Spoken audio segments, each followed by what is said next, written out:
Vaya.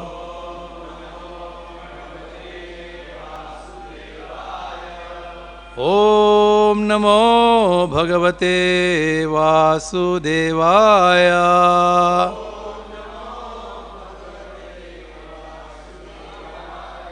Om Namo Bhagavate Vasudevaya.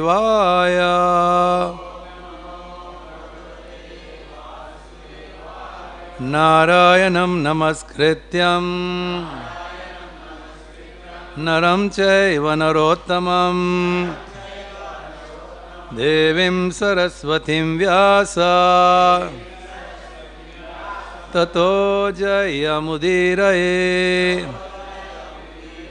nashtaprayeshu abhadreshu nityam bhagavata sevaya Bhagavate Uttama-shloke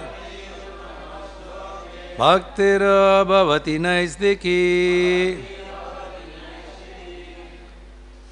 Srimad Bhagavatam, Canto 10th, Chapter 77, titled Lord Krishna Slays Śālva, text number 10 to 30.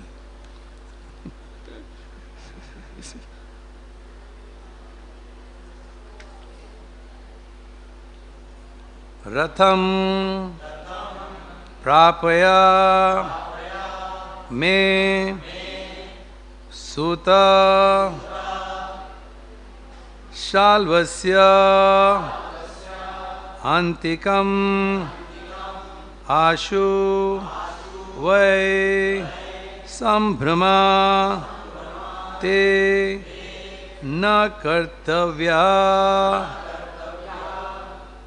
māyā-vī saubha-rāḍ ayam ratham prāpaya me sūta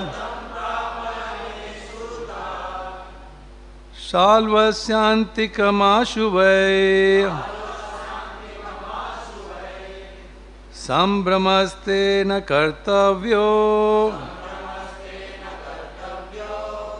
māyā-vī saubha-rāḍayam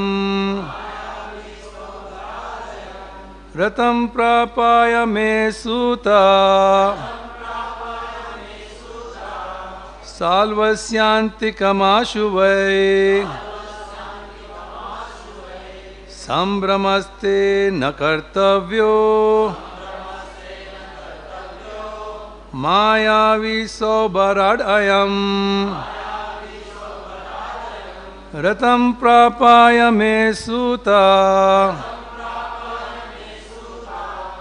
śālvasyāntikam ashu vai sambhramas te na kartavyo māyā-vī saubha-rāṭ ayam.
Mataji,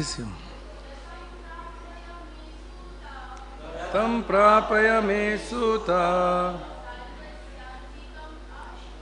śālvasyāntikam ashu vai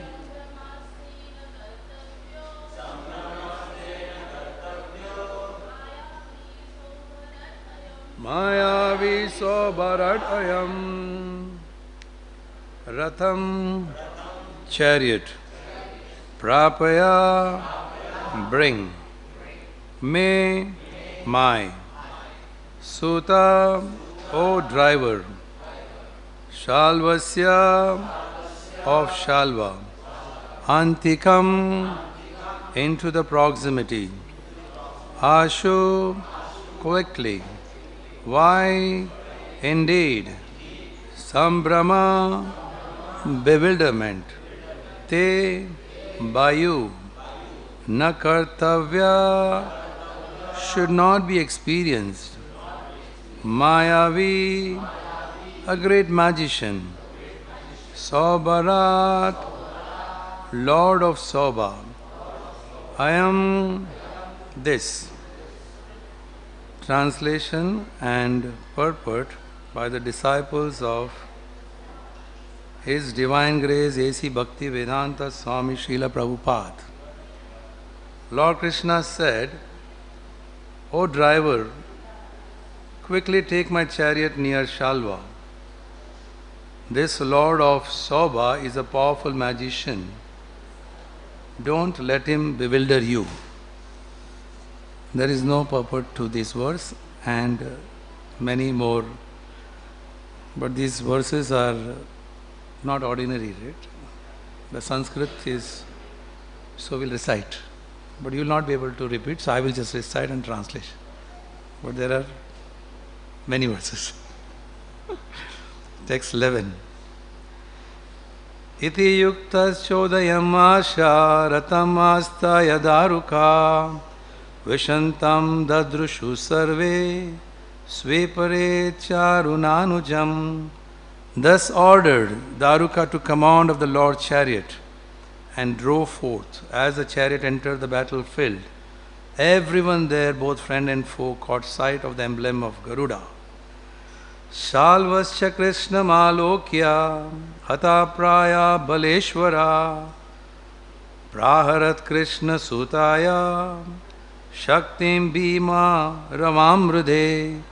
When Śālva, the master of a decimated army, saw Lord Krishna approaching, he hurled his spear at the Lord's charioteer.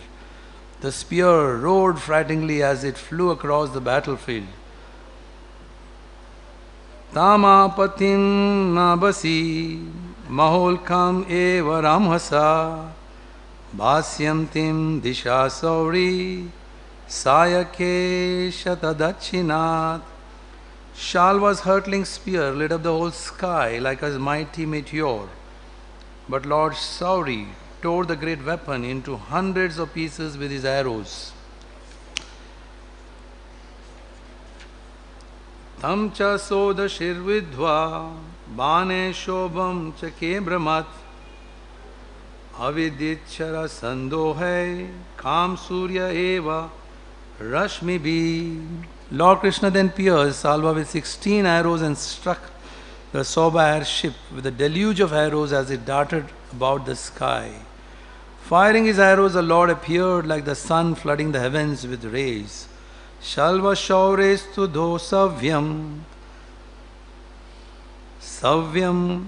sa sangram saranga dhanvana bibedanya patadastach Shangam ashit tadadbhutam. Śālva then managed to strike Lord Krishna's left arm, which held his bow saranga, and amazingly saranga fell from his hand.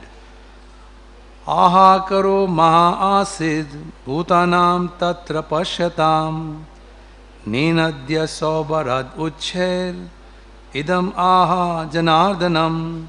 Those who witnessed this all cried out in dismay. Then the master of saubha roared loudly and addressed Lord Janardana.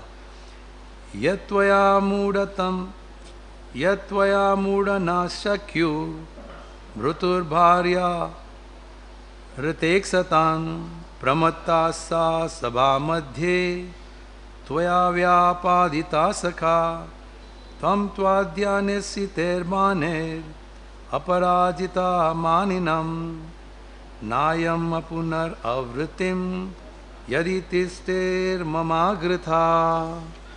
Śālva said, "You fool, because in your presence you kidnapped the bride of a friend Shishupal, your own cousin, and because you later murdered him in the sacred assembly while he was inattentive. Today with my sharp arrows I will send you to the land of no return. Though you think yourself invisible, though you think yourself invincible, I will kill you now if you dare stand before me."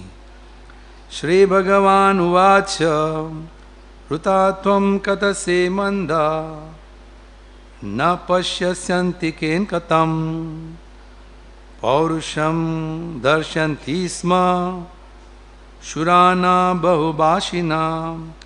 The Supreme Lord said, "O dull heart, you boast in vain, since you fail to see death standing before you. Real heroes do not talk much, but rather show their prowess in action." Itiktva Bhagavan Chalvam Gadaya Bhima Vegaya Tatadha Jataro Sambrabhadha Sachakampe Vaman Ashak Vaman Shrikak.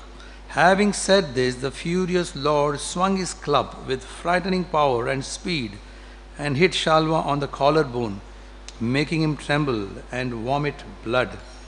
Gadayam sannivrittayam śālvasyāntara radhyata tato muhurta agatya purusha sirasachyuttamam devakya prahitosmiti natva prahavachorudhan. But as soon as Lord Achyuta withdrew his club, Śālva disappeared from sight, and a moment later a man approached the Lord, bowing his head down to him. He announced, "Devaki has sent me," and sobbing spoke the following words: "Kṛṣṇa Kṛṣṇa Mahabhavo Pitane Pitrvatsala Bhadva Panita Śālvena Saunikena Yatapashu."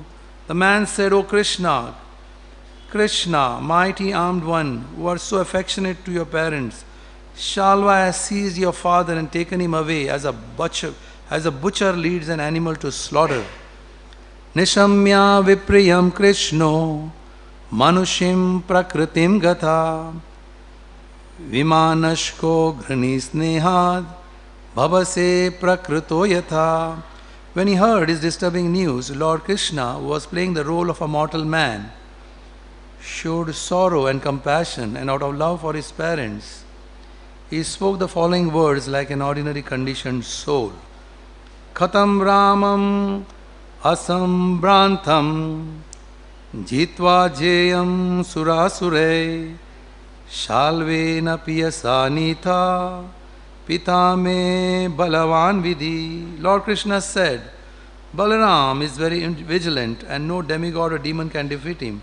So how could this insignificant Śālva defeat him and abduct my father? Indeed, fate is all powerful." Iti bruvane govinde saubha-rāḍ pratyupastitha vasudevam ivaniya Krishnam chedam uvachasa.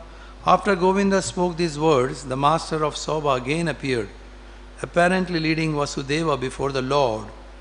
Śālva then spoke as follows: "Eshate janita tato yadartam iha jivasi vadishye vikshataste mam ishaschet pahi balisha." Śālva said, "Here is your dear father who begot you and for whose sake you are living in this world. I shall now kill him before your very eyes. Save him if you can, weakling."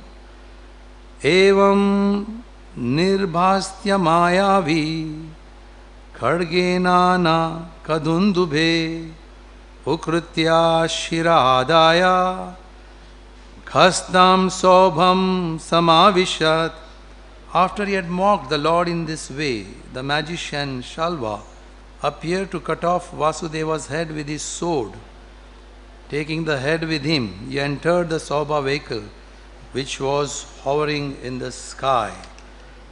tato muhurtam prakritau upaplutha svabodhaste svajananusangata manubhavastad abhudyadasurim mayam sa śālva prashritam mayoditham. By nature, Lord Krishna is full in knowledge and he possesses unlimited powers of perception. Yet for a moment, out of great affection for his loved ones, he remained absorbed in the mood of an ordinary human being. He soon recalled, however, that this was all a demonic illusion engineered by Maya-dhanava and employed by Śālva. Na tatra dutam na pitu kalevaram prabhuddhajo samapashyadachyuta swapnam yatar chambaracharinam ripum saubhastamālokya niyantum udhyatha. Now alert to the actual situation, Lord Achyuta saw before him on the battlefield neither the messenger nor his father's body. It was as if he had awakened from a dream. Seeing his enemy flying above him in his saubha plane, the Lord then prepared to kill him. Now the last one. Evam vadanti rajarshe rishaya kecha nanvita yat svavacho vrudhyeta nunam tena smarantyutha. Such is the account given by some sages, O wise king, but those who speak in this illogical way are contradicting themselves, having forgotten their own previous statements. So there is a purport here. Okay? If someone thinks that Lord Krishna was actually bewildered by Śālva's magic and that the Lord was subjected to ordinary mundane lamentation, such an opinion is illogical and contradictory. Since it is well known that Lord Krishna is the Supreme Personality of Godhead, transcendental and absolute, this will be further explained in the following verses. Om ajnanatimirandasya jnananjana shalakaya chakshurun militam yena tasmai shri guruve namaha.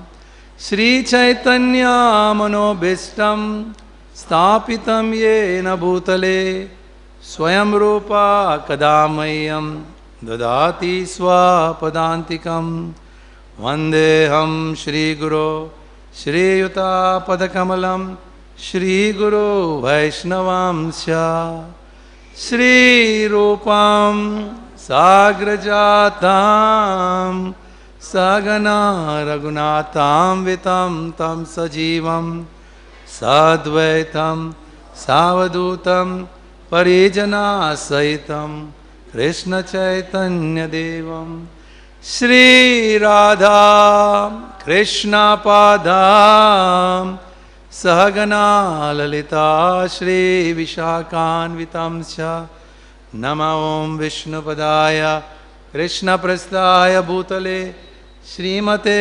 भक्तिवेदान्तं स्वामिने इति नामिने नमस्ते सरस्वती देवे गौरवाणी प्रचारिणे निर्विशेष शून्यवादी पाश्चात्य देशतारिणे वाञ्छाकल्पतरुभ्यश्च कृपा सिन्धुय एव च पतितानां पावनेभ्यो वैष्णवेभ्यो नमो नमः।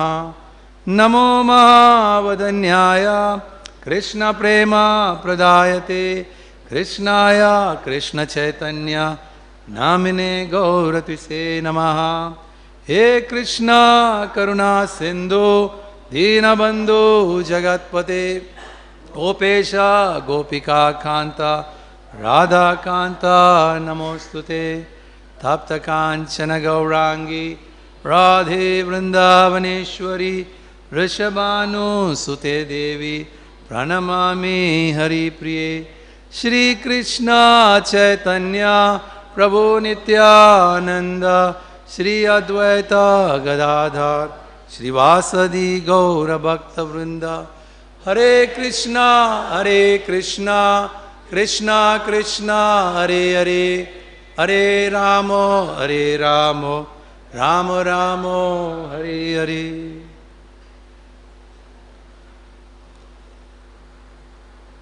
So in this chapter, Srimad Bhagavatam, Lord is revealing His wonderful activities, where in this chapter, especially about how He slayed Śālva. But we read several verses. The essence of all these verses was that how Śālva was so powerful. Obviously, when you are powerful, he is very proud, and after pride, he was very arrogant. And so in that arrogance, he was speaking that, you fool, what do you think? You kidnapped Rukmini, now I'll kill you.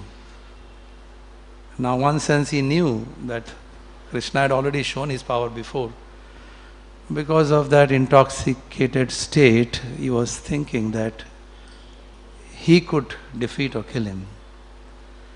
And then not only that, the amazing thing is, he showed some mystic power.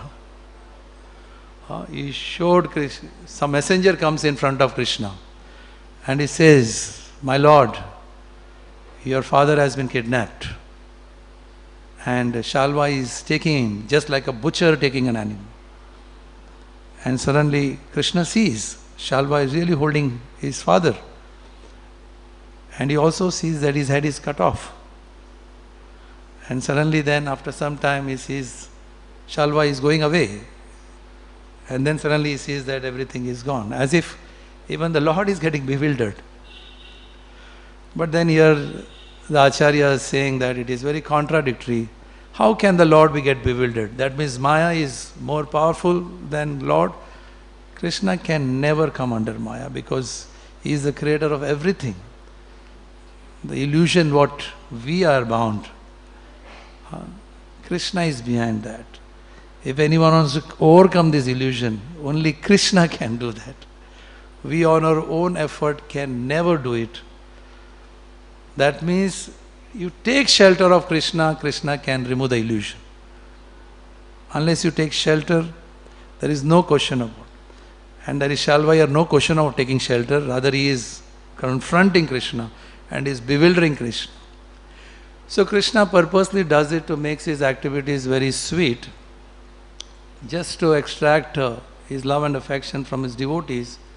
In the past we have heard several such pastimes. Suddenly his weapon falls down and the demon looks very strong. And the demigods from there, they are bewildered. Now why they should be bewildered? They know that Krishna is going to defeat them. But that is the bhava, that love, and Krishna likes it. He sees that anxiety, the bewilderment. So he puts himself in this situation where, or he's trembling out of fear. And he sees the devotees, or he's in the coil of Kalya, and the residents are in anxiety. So to get the bhava, he behaves like any ordinary person. But those who don't have knowledge, then we may think, well, Krishna is also like an ordinary person. So as far as this illusion is concerned, the more we talk about Maya, the more we'll understand how powerful it is. Once someone asked Prabhupada, sometimes, I fall in Maya. So Prabhupada said, you're always in Maya. Sometimes you fall in Krishna. So we underestimate the power of illusion. We can sometimes close our eyes and think about our thoughts, our desires, our attitude, our actions. We know. Are we in Maya? Or are we in service to Krishna? Of course, when our senses are engaged nicely in service of Krishna, well, that is not illusion, because that's the only truth. The whole universe, so many things are happening, but the only truth is there is Krishna and Jiva, and the eternal nature of Jiva is to serve Krishna. Is there anything other than that? Everything is an illusion. It's a very profound statement. Everything is an illusion.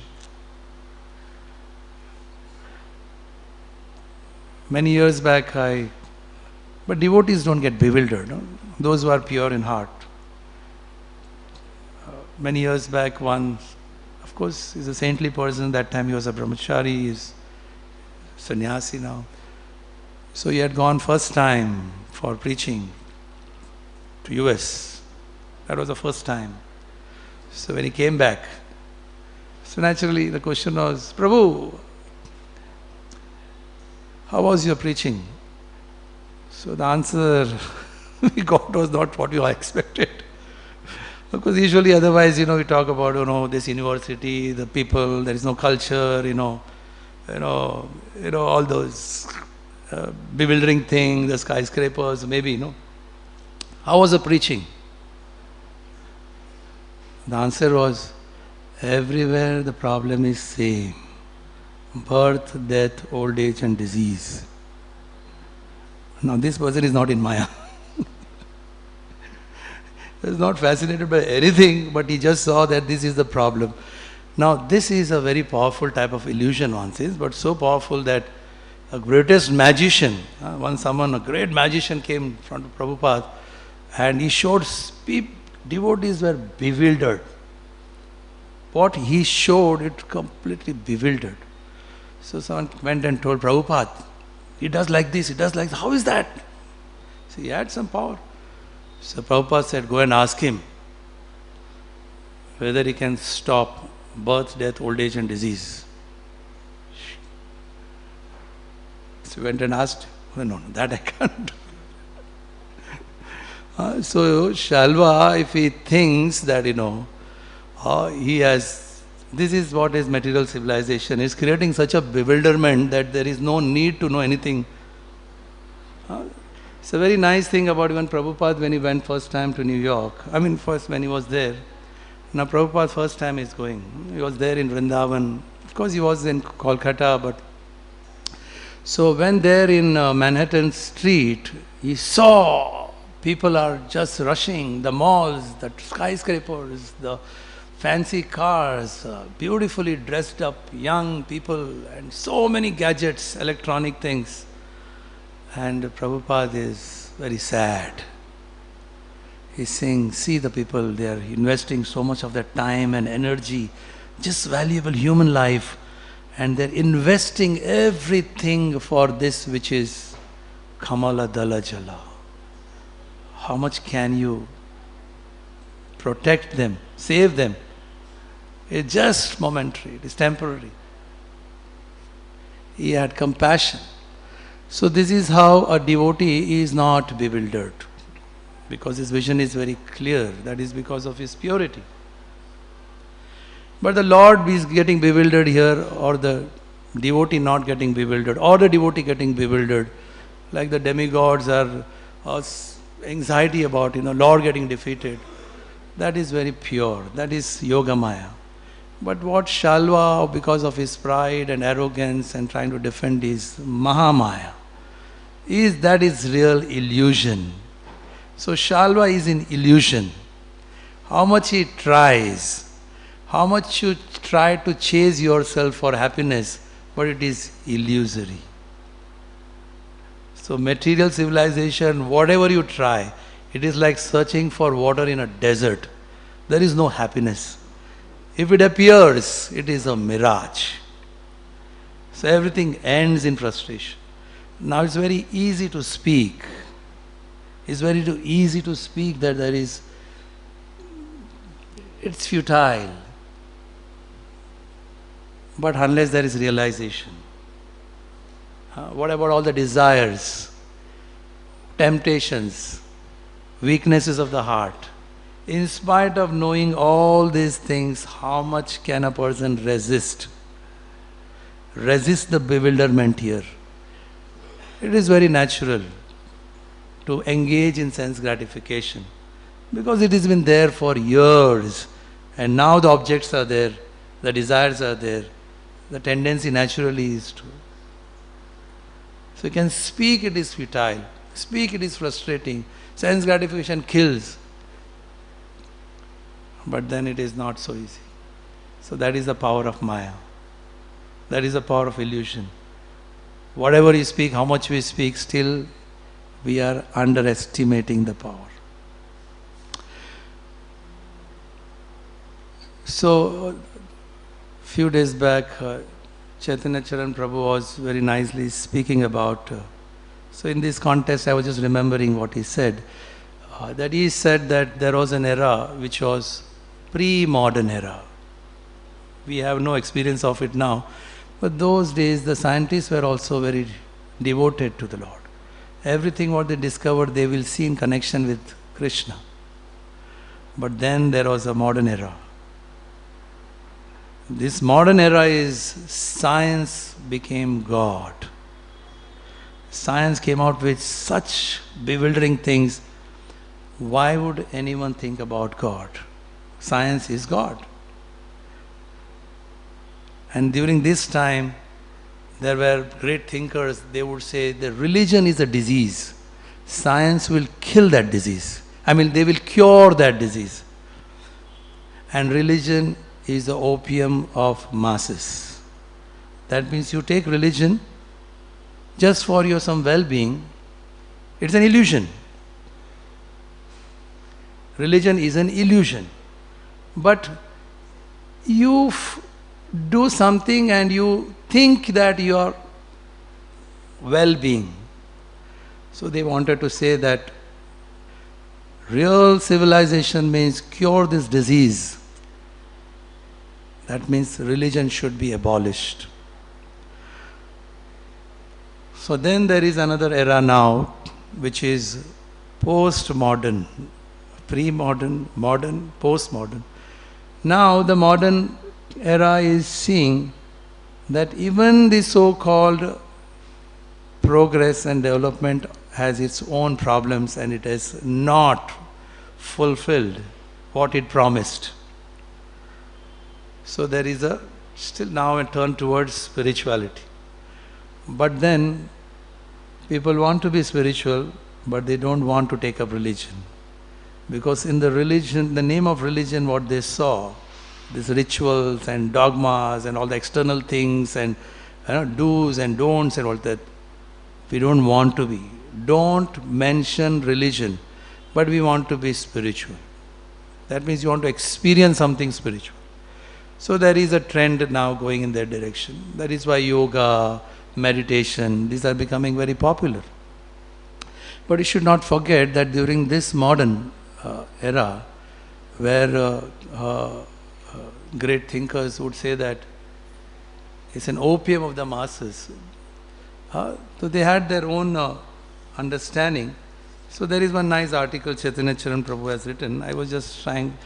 So there are three things he says in relationship to defy these.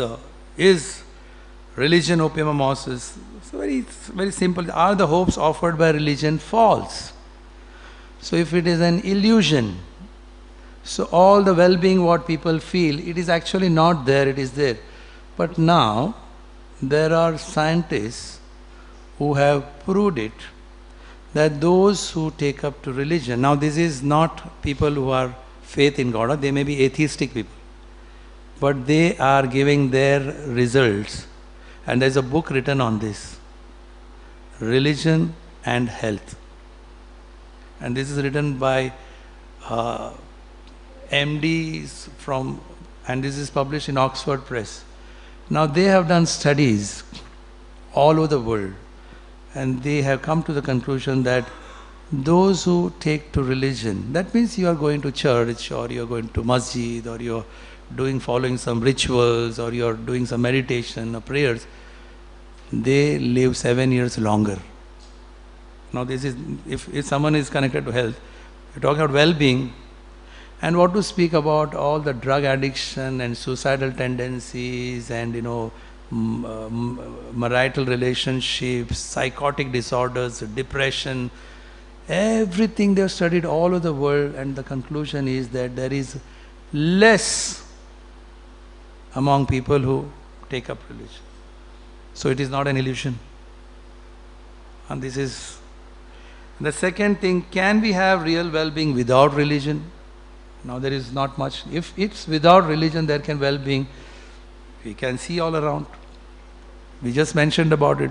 You are chasing an illusory happiness. We see all over the world, if you have to discuss about, like there was one time, religion causes violence. In the name of religion, most of the, the violence was in the name of religion.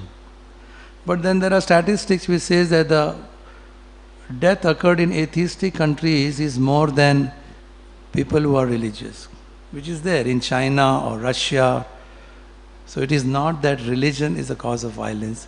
Non-religion is the cause of more violence. And what to speak about other things where there is charity, compassion, it is people who are religious. The third thing it says is, does religion divert our energy from real well-being?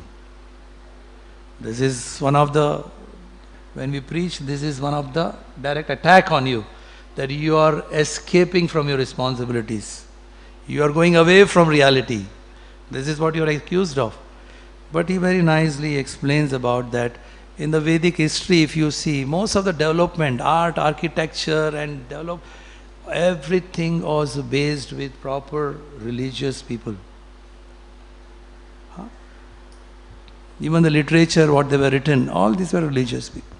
So it is not that one who takes to religion means he is more outwardly and he has no understanding about the real world. Arjuna wanted to give up the real world here. He said, I am giving up. Why should I fight? But after hearing Bhagavad Gita, he came back and he was there here in this world and he acted and he was successful. So this thing, what the religion diverts our energy from real well-being is also not true. So the three things very nicely brought out here, which says that the real illusion is to accept something which appears very much real, but it has no spiritual connection. So this question arises, same thing, it goes back to people who don't want to accept religion but they want to be spiritual. Many times this question is asked that, well, to be compassionate, to do this, to be very charitable, or to live a very clean life, no sinful activities, do you have to be religious? Now this is a question. Do you have to be religious? Then we have to define what is spirituality and what is religion.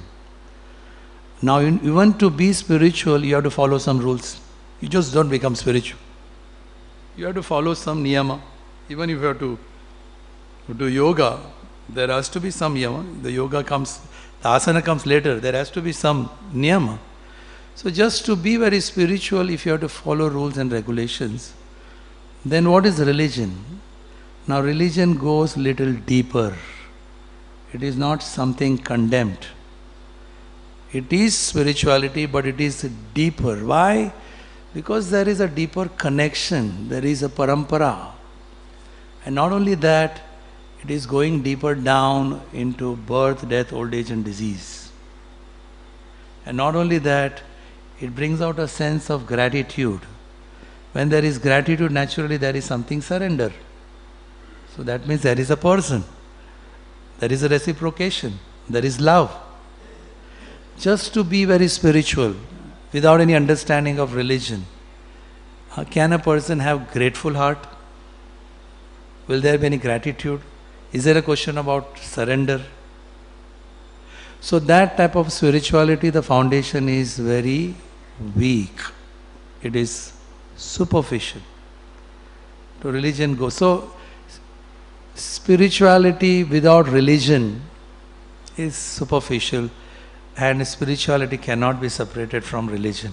When you say real bona fide religion, obviously there is spirituality. It is not just spiritual. So why this has happened is because people have seen in the name of religion. So similarly, when Kṛṣṇa comes here, we don't have any understanding. They may think, oh, he is also like an ordinary person. See the way he is behaving. Just like that analogy given, that the prisoners who are there in the prison, and the king comes inside the prison house, and the prisoner thinks, Oh, king also has done some crime. Huh? He has also come inside. So he is also like us. Now king has the power to liberate the prisoner. He has to just take shelter of him. He has to plead. Please. But instead he starts thinking, oh, he is also like us. So he loses the opportunity to, so he lost it. Of course, today's day, many saintly people are behind bars. That itself, people lose their faith. But this is just an analogy to understand that when Kṛṣṇa comes, unless we hear that know his nature, his sweetness, it is not just he is some judgmental person, very powerful person. The most important thing is that he himself likes to serve. That means service is something which is even Kṛṣṇa relishes. So he does these activities as a service to his devotees. Is there a need for Kṛṣṇa to come otherwise? If he wants to establish dharma, he can establish dharma. He wants to kill demons, he can kill demons. With his just material energy, he can kill. But to reciprocate, he personally comes down. So this is the difference. Spirituality, religion. So in this age, the Lord descends. Of course, Jiva Goswami says there is Rupa Tattva and there is Nama Tattva. What is easily accessible to us is Nama Tattva. And Nama is so powerful. The Lord says, I am there, invested all my energies. So with this Nama Tattva, if the foundation is not very strong, then the illusory energy is so powerful that any time anyone can be washed away. The example is like a tree, if the tree has no deep roots, when the storm comes, if the roots are not very strong, gone. But if the roots are very strong, the tree may sway this side and this side and this side, then it will come back. Why? Because the foundation is strong. To make the foundation strong, the only solution is Nama Tattva, which is available in this age. So when we chant, just like anything we want to build up, the foundation has to be very strong. So Kṛṣṇa says again that Abhinnatva Nama Namino. So it is Kṛṣṇa is not present, he is present in the name. So this type of sadhanas when we do, we are creating a foundation to resist temptation, weaknesses. Otherwise, a building, if it is very tall, but the soil is very not proper, it's just question of time. What type of temptations with our desires already existing can come in front of us and you become a victim. So illusion, maya is very, very, very powerful.